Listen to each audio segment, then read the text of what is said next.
Hey, I've heard a lot of discussion going on recently in various different places with various different individuals and in churches, how there seems to be a situation going on that people are talking about. It seems to be, for lack of better terminology, a liberalization going on in conservative churches. What do I mean? I mean that many conservative churches, and when I say conservative, I mean conservative evangelical, I mean conservative Anabaptist, uh, churches going on that years ago would not have happened. There seems to be a normalizing of positions being taken by these churches. In some churches, it's the ordination of women that years ago they never even would have considered the ordaining of women in ministry as pastors and whatnot. Now they're saying we need to discuss this. There seems to be a loosening of standards. In some churches, for example, it's drug use and alcohol use. Many churches are saying it's okay to do this, whereas years ago they never would have said that that was okay. Many churches are embracing the popular cultural notions of the homosexual agenda that's being pushed by the politicians and in Washington, D.C., and in the Hollywood movies and everything, and in the popular culture. Many churches that years ago never would have considered such a thing are in fact embracing these things and saying we need to become more inclusive. We need to become more open to these things. We need to be more progressive uh, in our dealings with these things. And keep in mind, I'm not talking about churches that have been historically progressive. I'm talking about churches that have been historically conservative, churches that have historically had a high view of Scripture, like the Seventh-day Adventists, like the Assemblies of God, like the Southern Baptists, like the conservative Mennonite churches. I have not heard this yet in the Old Order Mennonite churches, but it could just be around the corner. So I thought that I would do something in the spirit of helping things out, in the spirit of getting along, because clearly this isn't a problem. Why do I say that? It isn't a problem because it's happening, and it's happening at a very rapid rate. If it was a problem, then it wouldn't be happening. If it was a problem, then people would still be rejecting these, what they used to say was unscriptural stances on things.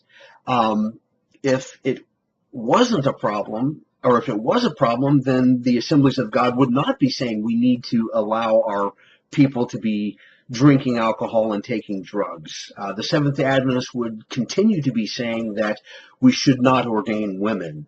The conservative Mennonite churches would not be saying we should allow homosexual marriages in our church. Clearly, these are not problems anymore because we're doing it now. So I thought for those churches that are maybe a little reticent about doing that, I would create for you a 7-step program for liberalizing your church. Now, keep in mind, this isn't a all-inclusive list, and I'm sure many out there will have other things that maybe you could add to my list, but a 7-step surefire way to liberalize. You want to be a liberal, this is how you ought to do it. Since this is the direction we're all going in anyway, why not give people a hand? Now, I have a 7-step program for this, and I'm going to read to you my 7 steps and offer a few comments here and there. Step number one in becoming a liberal church for you conservative churches that want to become liberal. First thing, de-emphasize holiness. Spend a lot of time talking about what holiness isn't and never actually define what holiness is. Now, we can get into the biblical definitions of holiness, being separated from sin, those things that are outside of the nature and the character of God. But we're not going to do that because really then we would give people a clear idea of what holiness is, and they would embrace that. And we don't want that. So let's de-emphasize holiness. Number 2, a redefining of grace and an emphasis on that altered definition. Just like we want to de-emphasize holiness, we want to emphasize a false understanding of grace. Let's talk about grace, grace, grace, and not really talk about what it is.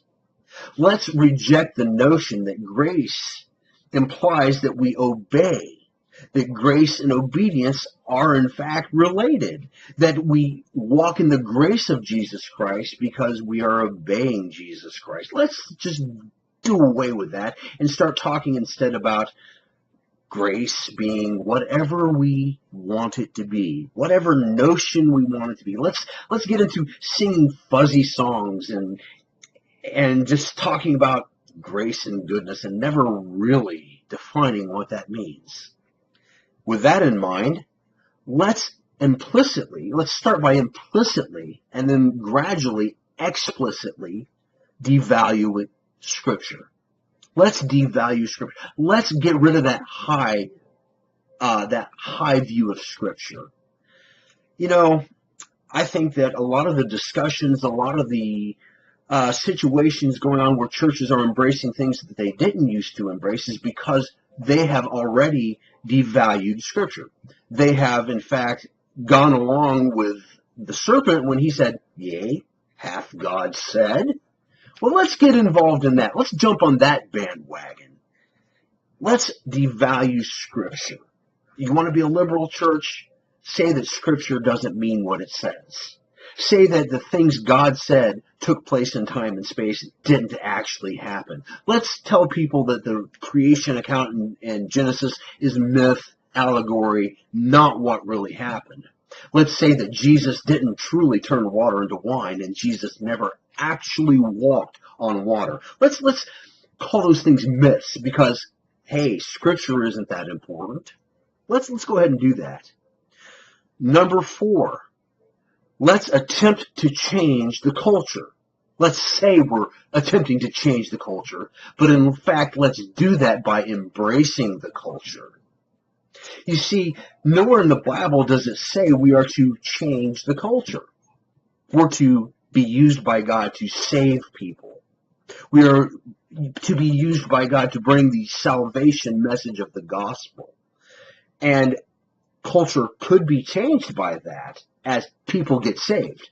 But you see, what we want to do is we want to change the culture without actually getting anybody saved, thereby, in fact, not change the culture. So instead, hey, let's just give up and embrace the culture.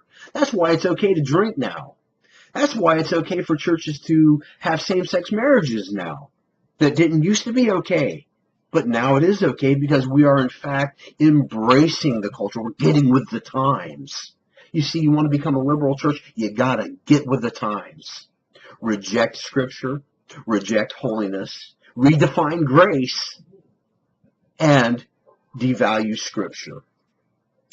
Embrace that culture. Number 5, let's elevate subjective experiences at the expense of objective scriptural standards. What do I mean? Any impression, anything that makes you feel good, any kind of spiritual experience, regardless of how biblically based or unbiblically based it is, should be embraced. Let's elevate experience to the level of Scripture. In fact, let's just go ahead, since we're getting rid of the validity of the value of Scripture anyway, let's go ahead and say that our experiences are the standards by which we should judge everything. Our personal subjective standards. You know, the Quaker Church has been doing that since the beginning. They, in fact, say that the Bible is merely a tool that you can do with or without. As long as you're led by the Spirit, you'll be fine. You know, a lot of non-Quaker churches are embracing that standard now. And that goes deeper than pietism. That just, let's throw it all out and go with what feels good. You know, kind of like Joel Osteen has done. Oh, did I say that out loud? Yeah, I did. Number 6, let's go ahead and mangle the word love and then beat it into meaninglessness. Let's talk about love, love, love. Let's talk about God is love. and then ignore the fact that if we love God, we obey him, kind of like grace. Let's ignore the fact that loving Jesus means doing what he says. And we can't do what he says unless we know what he says. But hey, we love him, so it's okay. Let's talk about love being the standard by which we operate, and thereby anything we do in the name of love is okay.